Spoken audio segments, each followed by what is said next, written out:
नमस्कार, आप देख रहे हैं अमृत दर्शन न्यूज और मैं हूं आपके साथ मानवी ठाकुर। मुख्यमंत्री डॉक्टर मोहन यादव ने किसानों के हित के लिए लिया बड़ा फैसला।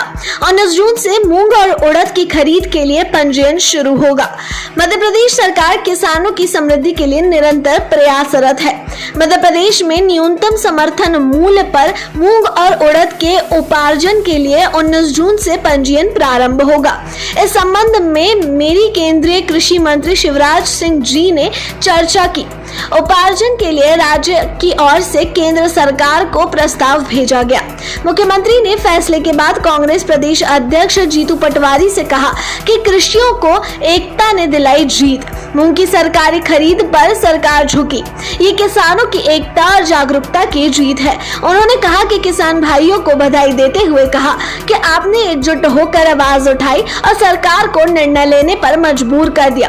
पटवारी ने कहा कि ये वही मुख्यमंत्री मोहन यादव है जिन्होंने कुछ दिन पहले तक मूंग को जहर करार दिया था और यहां तक कि किसान संघ के नेता को भी मूंग खरीदी से मना कर दिया था, ये कहकर कि राज्य सरकार की ऐसी कोई स्थिति नहीं है। लेकिन जब पूरे प्रदेश में किसान एक स्वर में उठे, आवाज लगाए, धरातल पर आंदोलन की चेतावनी दी, तब जाकर सरकार को नींद खुली और पहली बार 19 महीने में मुख्यमंत्री मोहन यादव जी संवेदनशील व्यक्ति दिखे।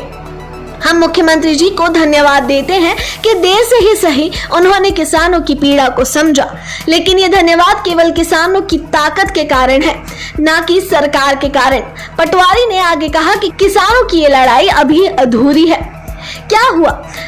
2700 रुपए प्रति क्विंटल गेहूं के दाम का वादा, क्या हुआ 6000 रुपए सोयाबीन के दाम का, क्या हुआ धान की 3100 प्रति क्विंटल का, और ये सभी वादे अब भी अधूरे हैं और हम हर उस धोखे के खिलाफ खड़े हैं जो किसान के साथ हुआ है।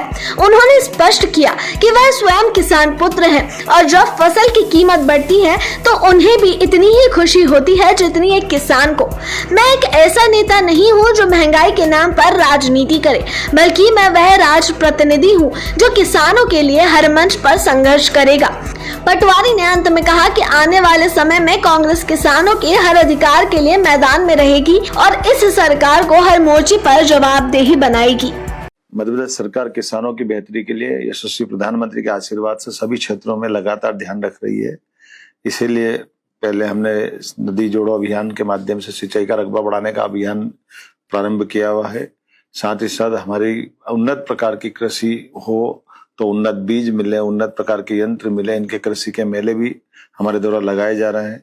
इसी सिलसिले में ग्रीष्मकालीन मूंग की दृष्टि से भी और उड़द की खरीदने की दृष्टि से भी राज्य सरकार के माध्यम से केंद्र सरकार को प्रस्ताव भेजने का निर्णय किया है और मेरी इस संबंध में कृषि मंत्री से बात भी हो चुकी है और इस आधार पर 19 तारीख से मध्य प्रदेश सरकार किसानों की उड़द और मूंग के पंजीयन की तारीख डिक्लेयर कर रही है।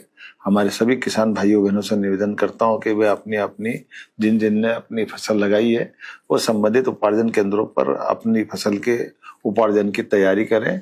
सरकार सदैव किसान हितैषी निर्णय लेकर ले जानी जाती है। मेरी अपनी ओर से किसान भाइयों के लिए पुनः अपनी आगामी फसल की तैयारी करें। सरकार आगामी फसल भी आपकी और बेहतर से बेहतर करने के लिए आपके साथ रहेगी।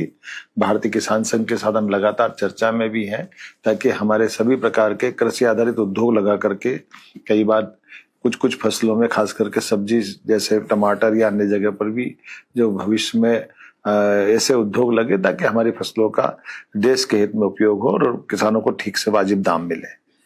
आइए हम सब राज्य की बेहतरी के लिए माननीय प्रधानमंत्री के नेतृत्व में डबल इंजन की सरकार के साथ कदम से कदम मिला के चलें।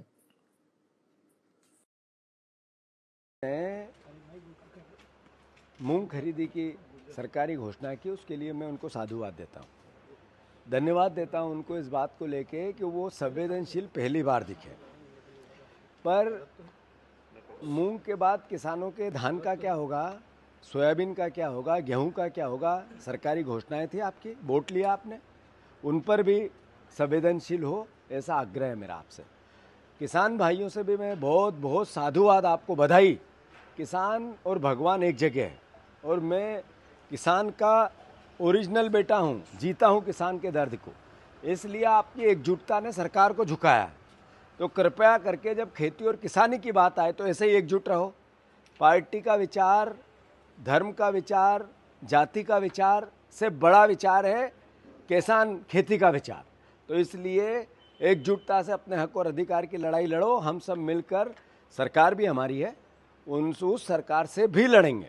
तो बैठक हो रही है, उसमें स्वाभाविक है कि नेचुरल गुण बीजेपी के झूठ बोलने के हैं, भ्रम फैलाने के हैं, कैसे लोगों को गुमराह करें इसके हैं। तो शायद थोड़ी अब की बार 400 पार से 240 पे आ गए तो समझाने आए होंगे कि झूठ थोड़ा ढंग से बोलो, लोग गुमराह क्यों नहीं हो रहे। तो अमित शाह जी जो भी प्रोसेस करने आ रहे हैं या बीजेपी ने जो प्रोसेस की है, स्वाभाविक है उनके गुणों में झूठ बोलना, भ्रम फैलाना, नफरत फैलाना एक प्रिंसिपली उन लोगों की आदत है। तो मैं समझता हूं कि क्या प्रशिक्षण देंगे, आई डोंट नो।